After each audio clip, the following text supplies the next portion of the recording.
मेरी जिंदगी है तो ड्रामे की आज की किस्त में हमने देखा कि कामयार और आयरा के दरमियान होने वाली नोक-झोंक बज़ाहिर तो दिलचस्प लग रही है, मगर हकीकत में कामयार का ये रवैया बिल्कुल भी दुरुस्त नहीं।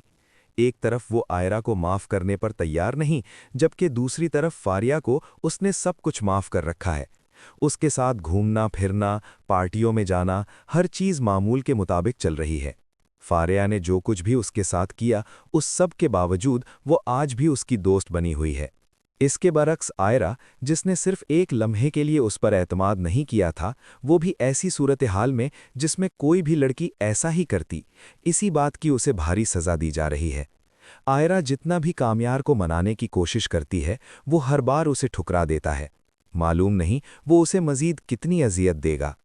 अगर कामयार वाकई आयरा से मोहब्बत करता है तो महबूब के दो आंसू ही इंसान को पिघला देने के लिए काफ़ी होते हैं, मगर यहाँ तो आयरा उसके सामने रो रही है, गिड़गिड़ा रही है, मनाने की कोशिश कर रही है, और कामयार की अना है कि टूटने का नाम ही नहीं ले रही।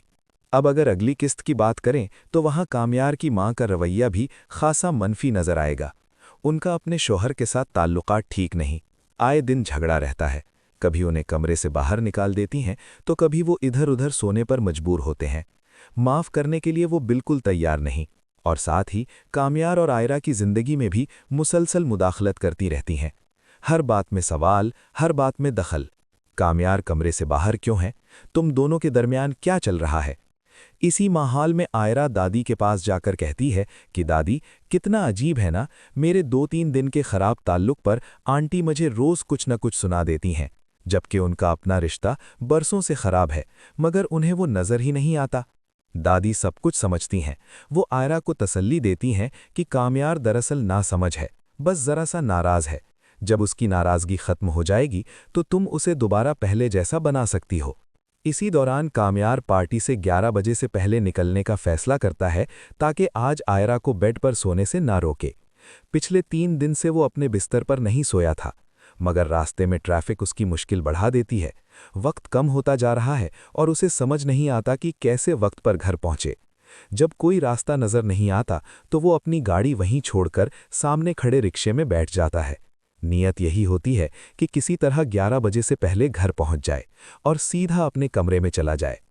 घर पहुंचने पर आयरा कमरे में मौजूद नहीं होती, वो दादी के पास गई होती है। जब वापस आती है तो देखती है कि कमरा अंदर से बंद है। आज कामयार ने बदला ले लिया था। कल जो आयरा ने उसके साथ किया था, आज उसने वही कर दिया।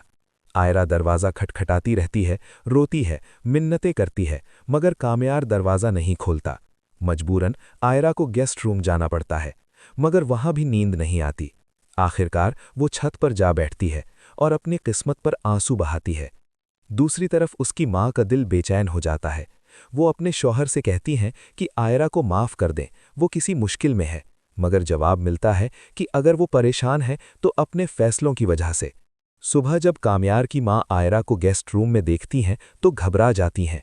फ़ौरन फ़ोन करके पूछती हैं कि आखिर तुम दोनों के दरमियान ये सब क्या हो रहा है? कभी तुम बाहर होते हो, कभी वो। फिर वो फारिया के पास जाकर शिकवा करती हैं कि हमारे घर में अजीब तमाशे चल रहे हैं। लगता है कामयार और आयरा दोनों इस शादी पर पछता रहे हैं।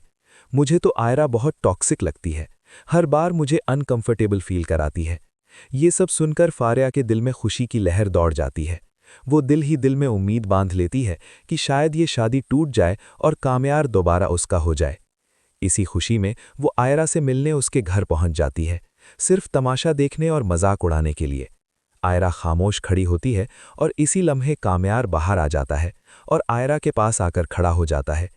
फारिया तंजिया अंदाज में पूछती है कि तुम इतनी जल्दी पार्टी छोड़कर क्यों आ गए, यहाँ तक कि गाड़ी भी सड़क पर छोड़ाए। कामयार बात को टाल देता है और कहता है कि कोई खास मसला नहीं था, बस नींद आ रही थी। वो आयरा को फारिया के सामने शर्मिंदा नहीं करना चाहता था, मगर आयरा के चेहरे से साफ जाहिर है कि उसने पूरी रात आंखों में काटी है। आखिर में दादी ही हैं जो कामयार को समझाने की कोशिश करती हैं, मगर कामयार कहता है दिल में आने की कोई वजह नहीं होती, मगर दिल से उतरने की बहुत सी वजूहात होती हैं। जो एक बार दिल से उतर जाए वो आसानी से वापस नहीं आता। सवाल यह है कि फारिया, जो असल कसूरवार है, वो आज भी उसके साथ है और सज़ा आयरा को मिल रही है। आप लोगों का क्या ख्याल है? इस कहानी में गलत कौन है, आयरा या काम्यार? कमेंट में ज़रूर बताइएगा।